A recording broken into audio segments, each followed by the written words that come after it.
And you're welcome to tonight's edition of Fact Sheet live on ETV Live on NISIM 95.9 and 100.1 in Bogatanga and Tamale respectively. You're live on Facebook as well, and you can contribute to the conversation and share your thoughts, your views and comments with us by, sending your comments to Facebook and looking for ETV Ghana. And then you can join us with your thoughts, your views. I would encourage you to share, the link to groups and platforms that you belong to tonight as we attempt to discuss a very thorny issue which has become a debatable one in this country, especially for the politicians, for and against the topic or the subject matter for tonight. So you'd have heard politicians talk about how the Ukraine-Russian war is impacting heavily on Ghana. As to how it impacts directly or indirectly, tonight we'll try to make sense of how the war impacts on Ghana. Does it have a direct bearing in terms of trade between Ghana and Ukraine or Russia? You'd have heard the poultry farmers cry about how they are not having access to wheat or to maize as a result of the shortage on the market. But do we have our wheat all coming from, let's say, Ukraine or Russia? We have heard those who talk about fertilizers and the fact that the Ukraine-Russia war is affecting the inflow of fertilizer into our country. And so our farmers would be at that receiving end. Tonight, we'll try to explain to you whether indeed that is the case and whether there are options the government can take to ensure that our families are not starved of having their fertilizers to grow the food that would eat, or even cash crops that would require to export to earn some income. There is the issue of the prices of petroleum products and how Ukraine-Russian war is impacting on these products we buy at our various filling stations. Tonight, I'll share with you some brief facts before we start the conversation. Between 2020 and 2022, I'll share with you some statistics of 2020, the trade that went on between Ghana and Russia. I'll try to share with you some statistics as well, the trade that went on between Ghana and Ukraine. Between Russia and Ghana in 2020, Russia exported goods and products to Ghana worth almost about $119 million. On the other hand, Ghana exported goods to Russia totaling around $71 million. That is in 2020. And this, we are referencing goods and products that we exported to Russia. Now, of the $119 million that Russia exported to Ghana or Ghana imported from Russia, you'd realize that wheat amounted to about $48.1 million. You'd realize fertilizer was around 23 million and then somewhere around some 12 million as well. So if you do the math and you do the addition, you'd realize you're hovering around some 40 million as well. Russia, again, we imported or they exported some services as well to us, and this was around 2018, worth around, almost around $900,000. Of this, there were some computers, there were some services, information technology services, some royalties as well as and fees that were paid. And so in terms of trade between Ghana and Russia, these are the key products that we can say that we either import from Russia or they export to us. Wheat, fertilizers. Let's come to what Ghana exported to Russia. Ghana exported cocoa paste, about $38 million to Russia. Ghana exported cocoa powder, about 60 million to Russia. Ghana exported cocoa beans, about 60 million to Russia as well. But Ghana did not export any services to Russia. So looking at these figures and products that either Ghana imported or exported to Russia, should there really be hardships in this country and the attributable cause? Should it be that of Ukraine and Russian conflict? Well, there is also data suggesting that for the world, Russia exports the most of wheat in the world. Canada, sorry. And so if we are having challenges with the importation of wheat from Russia, are there options we can look at?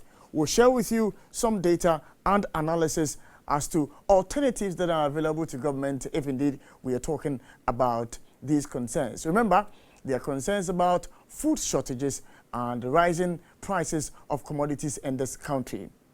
Again, we would all understand that as a result of the Russian-Ukraine conflict, it's obvious that Brent crude prices shot up to as high as $130 per barrel as a result of this.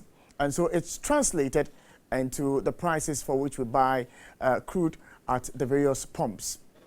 With all these data at the back of our minds, really, should we be dealing with the concerns that we are dealing with in this country when we are told that the problems we are having, as much as COVID-19 has had its own toll on our nation, can we attribute these concerns to the Russian-Ukrainian war? Tonight, we'll try to make sense of this issue and make it as easily understandable to you as possible. My name is Samuel Ishen, and I welcome you to Fact Sheet tonight on ETV Ghana. Do kindly stay with us. We'll be right back.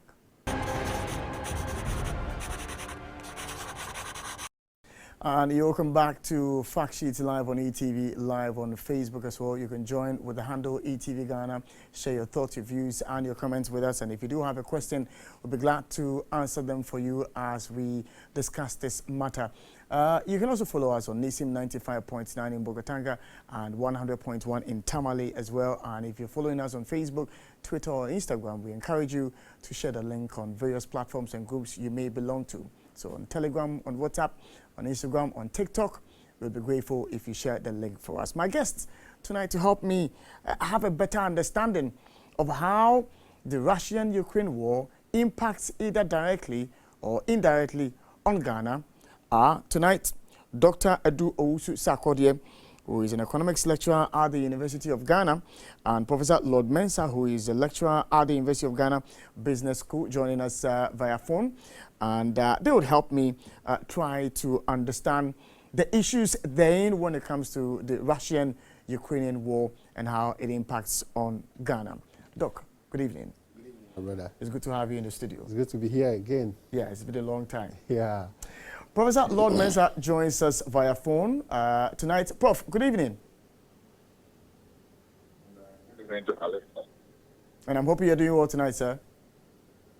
Yeah, so far so good. All right, we thank God. I would want to start the conversation with you. The attribution of the concerns of Ghanaians as to the hardships in this country to the Russian-Ukraine war, is it founded when it comes to data in terms of trade we do with Russia or Ukraine? Is it?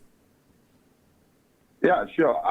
If you look at both imports and export side, clearly we deal with Ukraine, both Ukraine and Russia.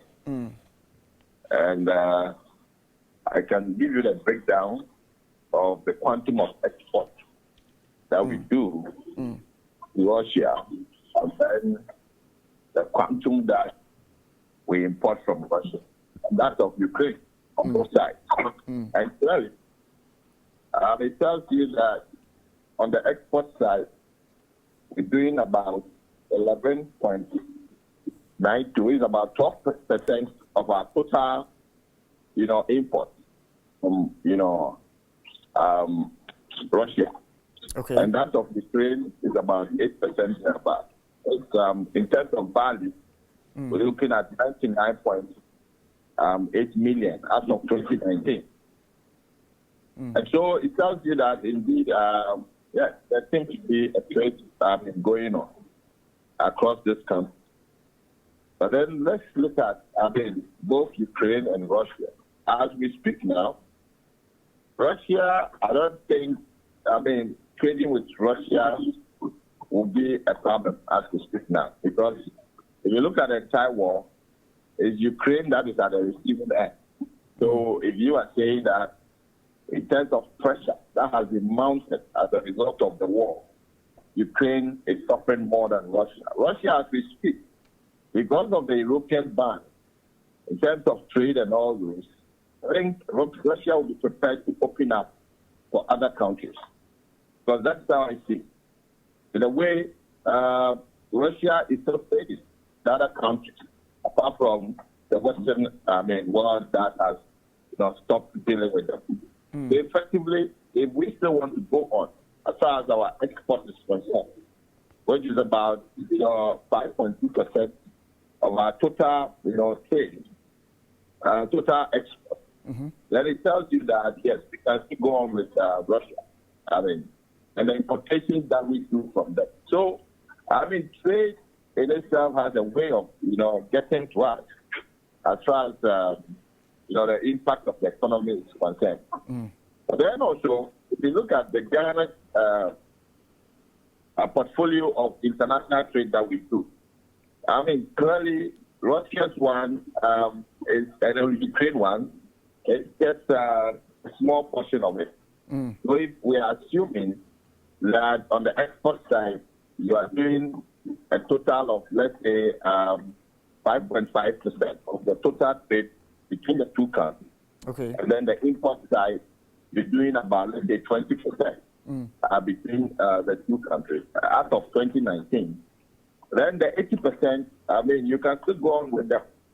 And possibly once you realize that you are having a problem with Russia, then for the purpose of export diversification and import diversification, you can move to other countries, possibly increase your trade flows to other countries. So for me, in as much as we can say that it may have impact in the interim, if we strategize very well, going forward, I think we should be able to come off this headache.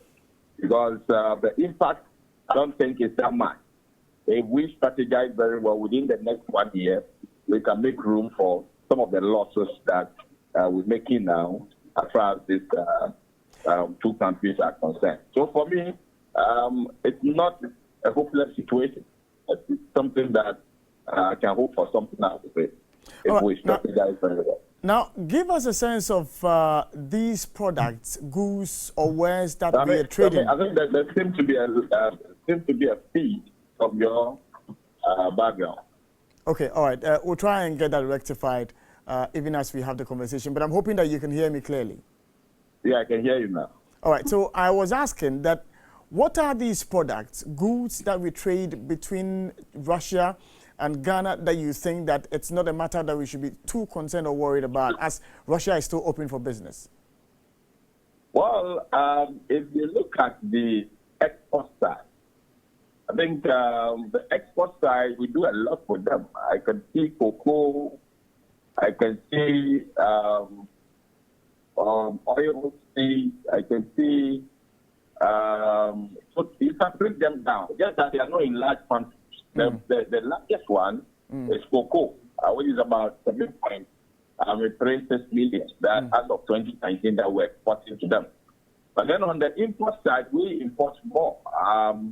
If you look at it carefully, as of 2019, we're importing fertilizer, a million products like malt, starches, wheat, paper, paper boards, iron and steel, fish, a whole lot of portfolio of items that we were importing from them. But a huge one, which falls in the millions of dollars, are iron and steel, fertilizer, and the cereal that we import from these countries. For example, cereal, for instance, is about 46.13 million. That was in 2019. It could have gone up, but not necessarily that much of a huge difference in scale. And so effectively, these are the things that we import from Russia, which if they're having a problem now, it should have affected us. But we're dealing with a trade, terms of about 1.4 billion and over. And so if you look at the 47.3 million that we're losing from the Russia war, I think it's not much of a concern. We can make room for that with other countries. And so effectively, like I said earlier, it's not something that we should worry so much. But of course, once the trade, it has a tendency of doing that. But then let's also not forget about international network. It might not be the bilateral trade direct that we have with Russia. See, the attention has now been focused on Russia now from the West. Now the West is now thinking about how to keep Ukraine safe. And so more focus is on, Russia. So when it happens like that, in terms of other deliveries to other countries, the concentration becomes less. And that is what can also build up into the effect that we are having now. Then when you look at the oil price, the global oil prices that, has been skyrocketing over the years, recently it has come down because the OPEC has met and they've increased supply in a way. But then it won't come down as we had in the COVID time. And so effectively, we should understand that, yes, apart from the bilateral trade, direct trade, there's that kind of inherent, triangular trade that we're facing, which attention has now been on, on Russia and Ukraine. And as a result of that, facing the West to other countries can also be impacted. Now, help us make sense of these trade imbalances or balances, if I may put it that way. If, for instance, Ghana is not able to get a lot more fertilizers from Russia, if, for instance, Ghana is not able to get a lot more wheat from Russia, how does it directly impact on our economy in terms of what we produce in the country? Yeah, it has a direct impact because, the kind of fertilizer we get from Russia, I think it to be more or less the inorganic type of fertilizer. In terms of quantums of production, looking at the agriculture policies that the government has been rolling out, obviously we're going to need, this fertilizer. And, the fertilizers are good for plants. There are plants that can turn around within a year. So we're talking about vegetables and all those things that we consume on a daily basis. And so if it happens that we are not getting this fertilizer, then obviously it can hamper agriculture production. But then I've not checked, if there are alternative source of fertilizer. I presume that most of the oil producing countries that we've been dealing with should be able to provide this fertilizer that we need. But then in the end, if there's a shortage, along the, back chain, obviously those have to production. And therefore, it increases food prices. And remember, it's not only Ghana that, we're not getting the fertilizer directly. It's a fertilizer that can affect most countries. But if they are dependent on Russia for this fertilizer, because Russia is a dominant oil producing country, then obviously it's going to be a global thing. And as a result of that, we're going to see global food prices are going up. And once food prices goes up, it has a tendency of building up in disposable income as far as the households are concerned. And so it goes a long way to even affect savings. And it will turn out that every single penny that you have, you may have to use it on food, and it will hamper savings culture in the environment. And thereby, raising money for long-term investment becomes a problem. So, it has a way of building up into the economy. And you remember, this morning we heard of the labor agitation across board. Everybody's complaining of high food prices. If you are importing tomatoes, if you are importing maize from Burkina Faso, maybe Burkina Faso might also be relying on Russia for their, inflows of fertilizer. And so as a result of that, they might not produce, even if they are producing, they'll produce for their local economy alone as a result of some of these problems. And so that is why, policies that are in-house oriented, some ways are good. Because if you producing in-house, it ends up that you are supplementing it with, inflows from outside. The point where there's scarcity, government will roll out policy not to export or not to import, from other countries. So therefore, rely on what you are producing in-house. And as a result of that, it will serve as a buffer to stabilize prices here and there.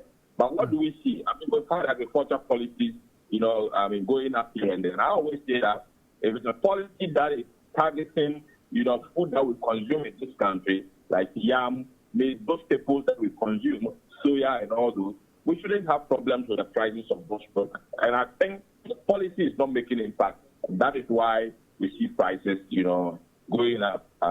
If prices are going up in the global market, we may also feel it here. Well, Doc, I'll come to you in a bit, just in some 5 minutes when I'm done with Prof. Prof, just a quick one before you take leave of us. And that has to do with the trend in terms of the contribution of the various sectors of the economy when it comes to GDP. from 2016, 2017 coming, we realized that the services sector and industry were basically playing the front role when it comes to contribution towards the GDP. I think around 2019, 20 thereabouts, agric was doing well. But the reason why I'm asking this question has to do with whether indeed it really is impacting if the services and industry are the ones leading the charge when it comes to contribution to GDP. Well, let's be clear on these drivers of GDP.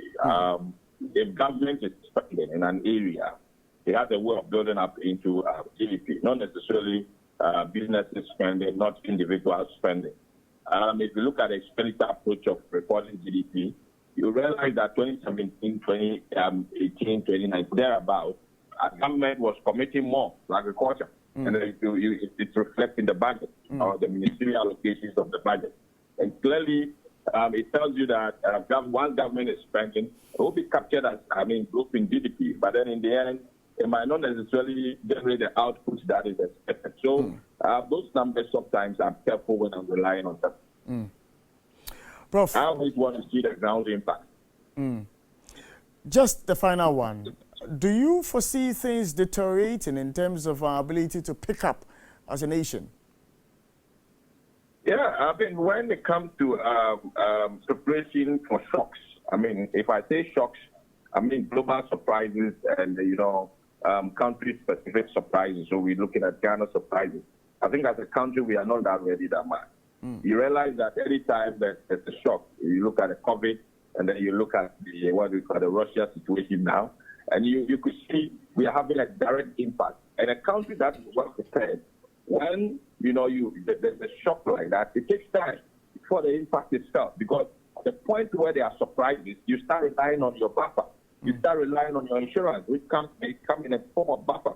If from 2017, from 2017 thereabouts, if all the policies that were rolling out in agriculture, if they were to be something that is yielding, we should have kept, silos of maize and all those, which at this time we shouldn't be spiraling in that direction. So, effectively, I think there's a problem of the country, and I'll tell you that once we don't create that room of buffer, obviously, anytime there's a global issues like this, we're going to really feel it in this country. Prof, we are grateful you made time to join us tonight on Fact Sheet. You're welcome, Sammy. And that's Professor Lord Mensah joining us in the studio. I was trying to balance myself so as to give each of my guests 30 minutes to express their views on this matter. So you've listened to your colleague, and he holds the view that there are ways out of this situation in terms of the direct impact of, the Russian-Ukraine war and the products we trade in and other sources we can get these products from.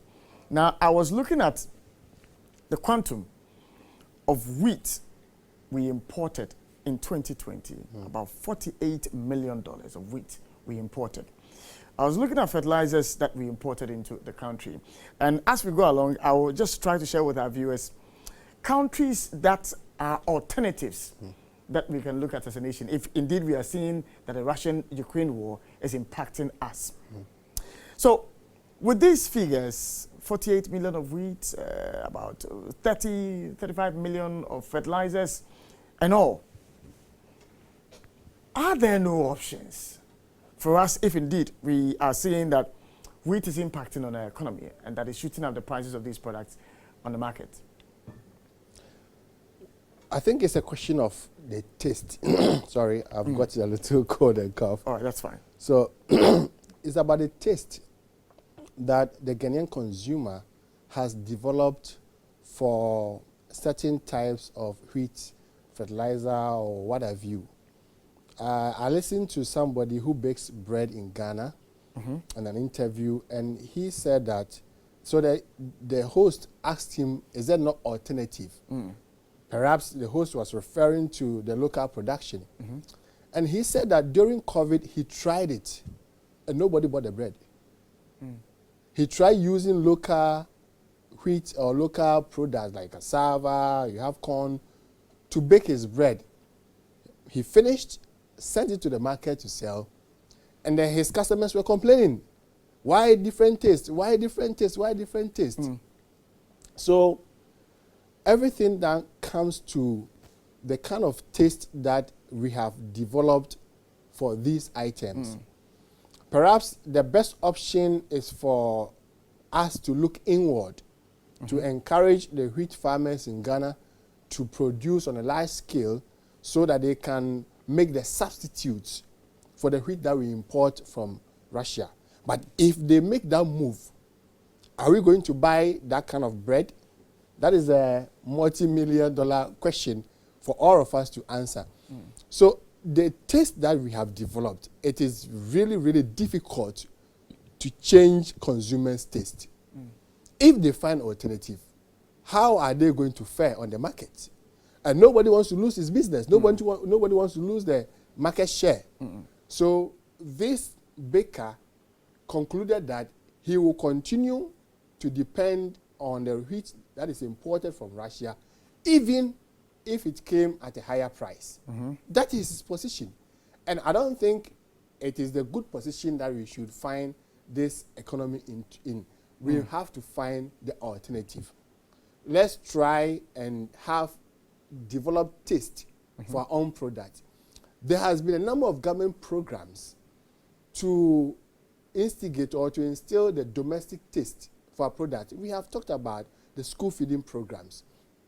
And the school feeding program, when it started, it was supposed to tie in with local production, such that every single food item that is fed, that is used to feed the children, should be locally produced, so that by the time they grow, they would have developed strong taste for the Ghanaian products.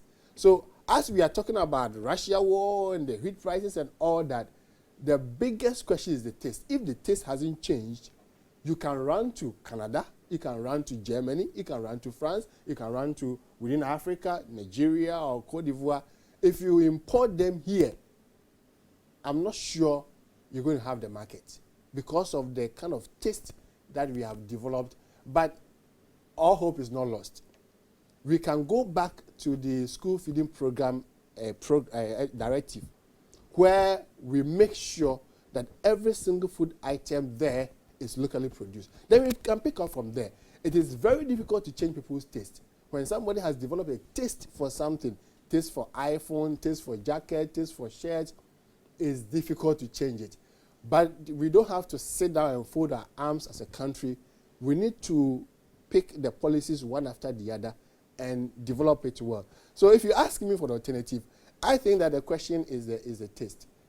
But you know, demand and supply have a way of changing tastes of individuals as well. Yeah. So for instance, if I get to the baker and he's selling bread, let's say the size is something like this, and it's going for 5 cedis, and the key ingredient is that of an imported wheat from, let's say, Russia. And then there's a Canadian baked bread as well, which is a little bit bigger, going for the same 5 cedis, and is baked under the same conditions. The possibility of people switching from the smaller, in terms of demand and supply mechanisms, shifting from the smaller 5 cedi one to the bigger 5 cedi one because of the economic dynamics, is that not a possibility? There's a possibility. That's why I said that all hope is not lost, because if you look at consumers in every economy, there are levels. You have the low-income consumers, the middle-income consumers, and then the high-income consumers. So if you are a baker, you have to know your target. If you are targeting high-income level consumers and they don't want to change their taste, then you can use maybe a locally produced wheat to meet the demand for those in the middle class or in the lower class. Then we can move on one after the other. So there are different types of consumers. There are some consumers who are not prepared to change any taste, but there are others, due to monetary issues, like you are saying, if they increase the size of the bread, I'm sure they will switch, and especially the low-income consumers, they will switch to the bigger bread. They will say, "Oh wow, this bread is big and it's just selling for 5 cedis. Look at this small one, it's 10 cedis. So I'm going to buy this bigger one." I'm sure there are types of consumers that will change the taste for the bigger one. As for me, if you are looking for alternative, the alternative should not be from another country. I want to encourage local production. I was in China some time ago, and I spoke to one of the officials learning about how they develop their technologies and how they transform their economy, because China in the 90s was not a competitive economy. In the 90s, just this 90s, about 20, 30 years ago. But now they're very competitive. And the guy told me that what they did was to encourage the foreign investors to come into the country. And once you come here, they attach the Chinese to the foreigner, to learn how they do what you call the technical know-how. So if you are producing this water, what ingredients do you put in to get the taste? So if we were talking about taste, we could learn the Chinese way. Let's pick the wheat that is imported from Russia. Let's try and understand the ingredients, what goes into the production of this type of wheat. Can we even get the seedlings to buy and start planting them here? How is the soil quality? You are taking me to a terrain that is very slippery. Yeah. Because if you are importing, let's say, $48 million worth of wheat, and you want the local farmer to fill that gap, it would mean that that local farmer would have to get the support in terms of funding to, one, cultivate land in order to get that hybrid seed you are talking about to plant. Yes. But the local Ghanaian farmer virtually is still farming at a subsistence level. Yeah. And that is why we have to change the structure. This is the structure of the economy that we have been talking about. If we are not able to change this structure and commercialize agriculture, when we say agriculture, we are not talking about subsistence farming. We are not talking about using cutlasses and hoes. We are talking about commercialization, seeing agric as business. And every business owner understands what I'm saying. If you want to grow your business, if you want to get profit, you learn technologies from other countries, from other businesses, and you implement it, you add your own, and you grow your business. So if you want to see wheat production as a business in the country, to commercialize wheat production, then we have to go the Chinese way and make sure that we get money from its production. There must be serious investment. Get a hybrid, get the soil right, and get things done all right. Other than that, then we cannot change the structure of the economy that we are all craving for. All right. Now, we need to change it. We need to commercialize, agric, and industrialize. That is going to help us. If you go and trade with Canada tomorrow, and tomorrow Canada has an issue with another country, what are you going to do? If you switch to another country, say Nigeria or Morocco or whatever it is, and tomorrow there's war, they have to come back to the negotiation tables again and to read. So we have to try. Do you see the posture of government to really build the local farmer to achieve what you're talking about, that dream, that vision you're talking about? There's a lot of talk, there's a lot of documents, but the implementation hasn't been that swift. The planting for food and jobs has been with us since 2017. If it was significant enough, we will not find ourselves where we are. I'm sure if they had tied in the planting for food and jobs with the local production of the inputs for the agriculture, what do you want to do? You want to plant for jobs and food. What do we use to plant? Seedlings. What do we use to grow? Fertilizer. What do we use to water it? Irrigation. But these are all things that are not internally produced. Exactly. These are all things that are coming from outside. Exactly my point. So if you want to do planting for food and jobs and you do not internalize it, now a typical example, what we all cannot run away from is fertilizer. How do you develop a program, planting for food and jobs, and then it is dependent on importation of fertilizer? I cannot understand that. We should be far ahead of the program or ahead of our peers by now, because we are 5 years into that program. And if 5 years of planting for food and jobs is still dependent on imported fertilizer, then I'm sorry, we have serious questions to answer. I don't want to go that way. I don't want to see that at all. Because now, clearly, our farmers are not getting... I'm serious about it. You can see that I'm being passionate about it because there is so much doubt about food security this year. Yeah. And I have heard people from the inside that if care is not taken, we're going to have food shortage in the country. And that is what we cannot afford. This country cannot afford food shortage. Other than that, then those who don't have money will not eat and they will die and leave us. So, and that is not what we want to see. To avoid that, the food shortages, I ask, so you need the wheat into the country. Yes. You need the fertilizer into the country. The person importing these products into the country is saying that he or she is being killed by taxes at the ports. Now, how does government then make it easy for these products to come into town?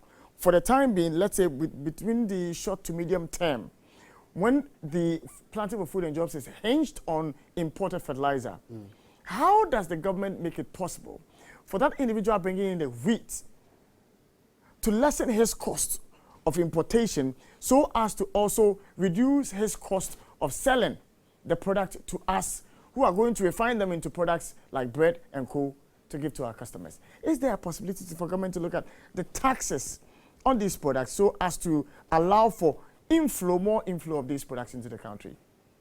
Well, the conversation can be limited to wheat or flour, or we can extend the conversation to general importation of goods.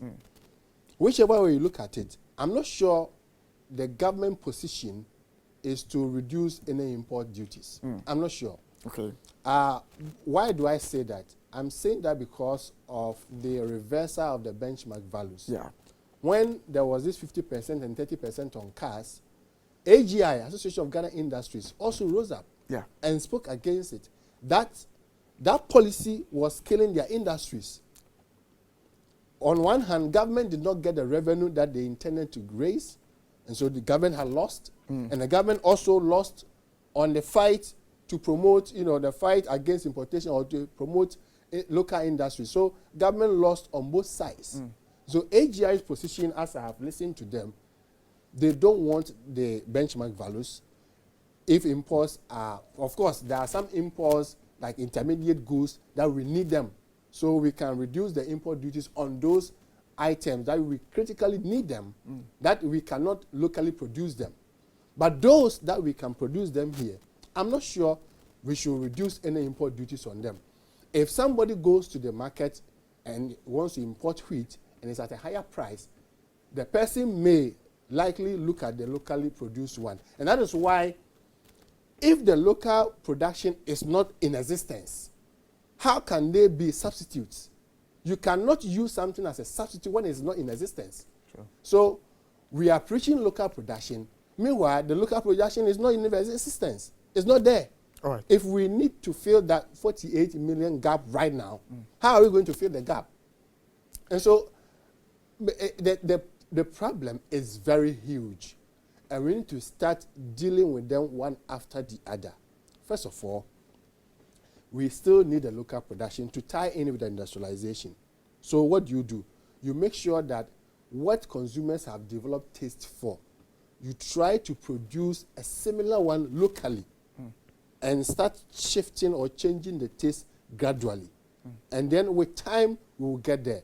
This is a long-term process. This is not 1 year, 2 year thing. This is like 5 years to 10 years issue. And you see, on every sector of the economy, we need that long-term policy. Every sector. Today we are talking about wheat. Tomorrow we'll talk about water. The next day we'll talk about mobile phone. And we'll talk about clothing. We'll talk about... So, a typical example is the crude oil price. The Russia-Ukraine war has affected crude oil price. And the recent depreciation of the cedi also affected the export price. And there were serious questions raised about the functions of toll. So that is also another aspect of the economy that we need to internalize. And I have heard the President of the Republic, Nana Dankwa, His Excellency, spoke passionately about domestic production during COVID. And, well, some successes have been chalked, but still not significant enough. a lot still needs to be done. All right. Now, you went to the petroleum side, and I will ask the question, but I will put it down, go for a breather, and come. So you say petroleum prices, world market prices have gone up. Yeah. Ghana exports petroleum products. And so if the prices go up, Ghana stands to benefit as well. So if it's $130 per barrel, we were enjoying that $130 per barrel, Yes. and our crude is also a finer crude. So we stand to benefit. Yes. Why are we still here? That's the question I would want for you to answer for me when we are back from this very short break.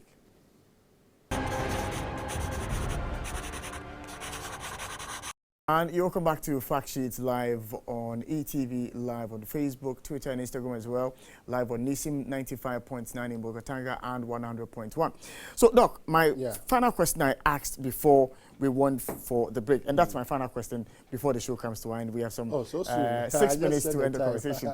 So, why are we crying when we are also exporters of fuel? And that if it hits $150 per barrel, we stand to benefit as well. Yes, those who are directly involved are benefiting.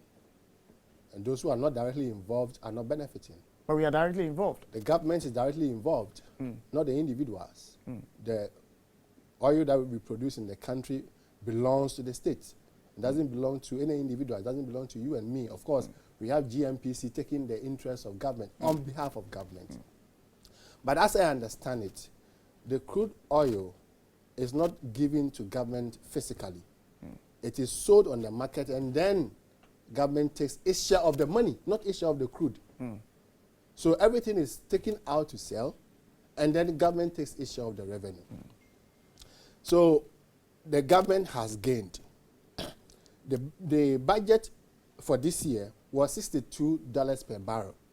So the government projected about 6.4 billion cedis revenue to be generated from oil based on the moving average of $62 per barrel.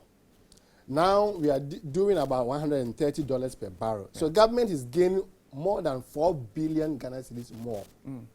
Okay, so that is on the supply side. On the demand side, government is also making certain commitments.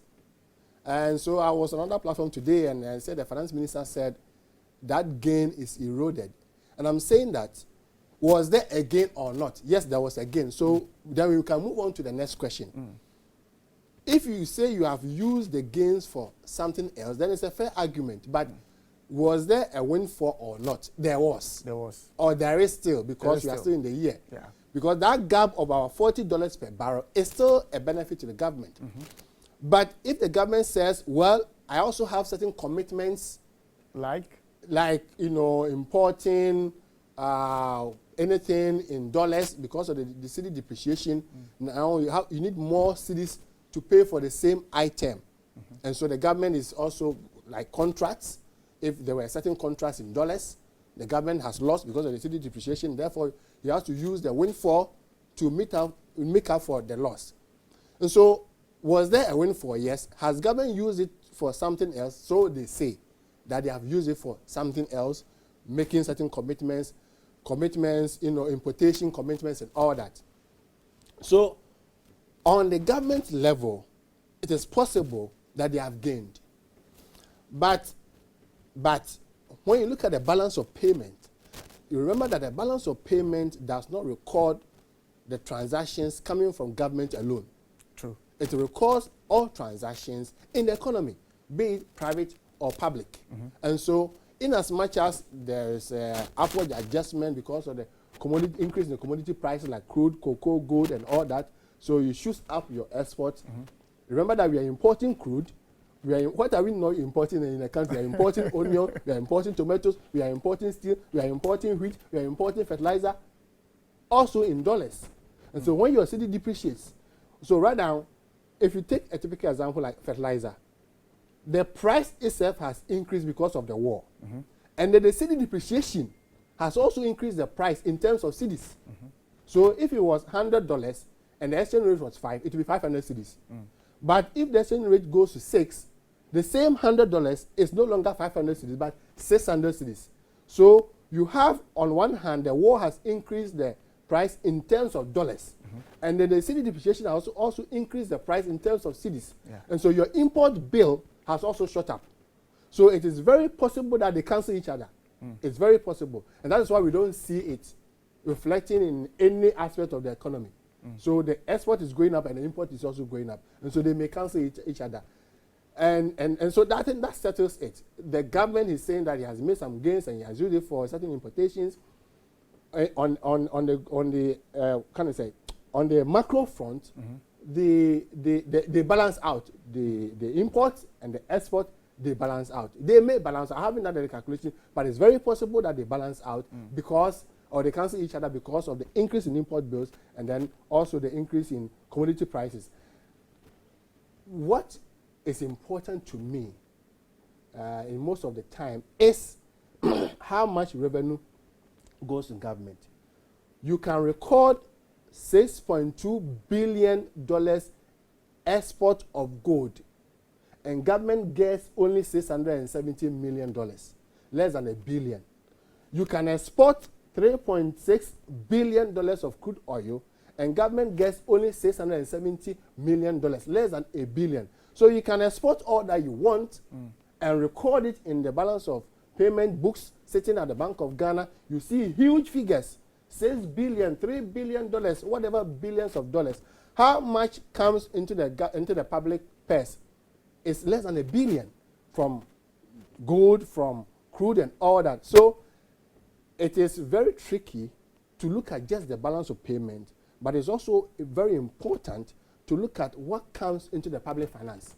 For me, that is the most important thing. And that is why you may have positive net exports, but your cedi is still depreciating. Why? Because the money doesn't stay. If you look at the capital account, you see the capital flight. You see all the money is going out, even though you have positive net exports, but your money is still not staying in the country. So how can Ghana be the first exporter of gold in Africa? Ghana is the first producer of gold in Africa, and we are number 6 in the world. Yet, when we export $6.2 billion of gold, only less than $1 billion comes to the public finance. We are taking 5% royalties, and it's a shame on us as Ghanaians to be taking 5% royalties. It used to be 3%. It was increased to 5% in the year 2011 under President Mills and Dr. Dufo. So we are still stuck with 5%. Can you imagine? With all the destruction of our forests, destruction of our soil, destruction of all that, and we are taking 5%. It's a shame. In all the extractive sector, we must start renegotiating all the contracts so that Ghana can get enough from the extractive sector. Other than that, we will come here next year and talk about the same problem. Doc, I will thank you for making time to join me. I wish we had time on our hands because there are areas I wanted us to, delve into, but our time is far exhausted. And I'm grateful you joined me tonight on the show. And those beautiful submissions were made by Dr. Edu Owusu-Sarkodie, who is an economics lecturer at the University of Ghana. Professor Lord Mensah also joined us early when we started. He's a lecturer at the University of Ghana Business School, sharing his thoughts on us. But I'm sure by now, the debate is ongoing in your homes and in your cars if you are listening to us, as to whether indeed Ukraine-Russian war is impacting directly on us or not. My name is Samuel Ishen. I thank you for being a part of our production tonight, and I wish you the very best of the evening. Good night.